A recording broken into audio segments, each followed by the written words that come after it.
בוקר טוב, מדבר הקבלן ביטס, נמצאים בתזמורת 18 בראשון, בניין שהיה בניין פסיפס, סבל מנשירת פסיפס, מברזל שהתחמצם והתנפח, מסדקים, מרטיבויות, מחדירת מים.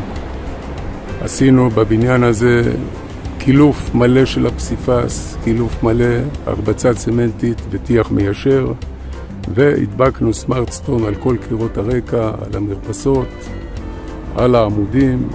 כפי שאתם רואים, יצא לנו בניין מדהים ביופיו. עוד פעם, קילוף מלא של הפסיפס, הרבצה צמנטית וטיח מיישר והדבקה של הסמארטסטון. שימו לב לגבי הבניין, מרפסות עגולות, מרפסות טרפז, עמודים עגולים, גינה יפהפייה, קירות רקע. עשינו כניסה בבניין, גם לובי בבניין, תכף נגיע אליו. החלפת גופי התאורה בבניין, חידוש משתלבות. למעשה כל מה שהבניין ביקש, למעשה בוצע. כניסה לבניין, לובי חדש, לובי חדש,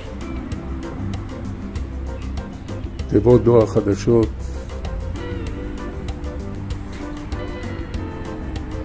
עמודים, חיפוי עמודים עגולים.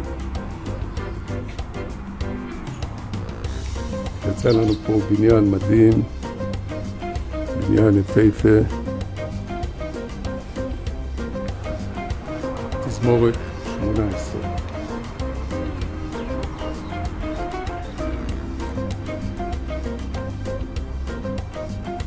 שימו לב, מרפסות עם קשת, מרפסות קשת, מרפסות טרפז, עמודים עגולים.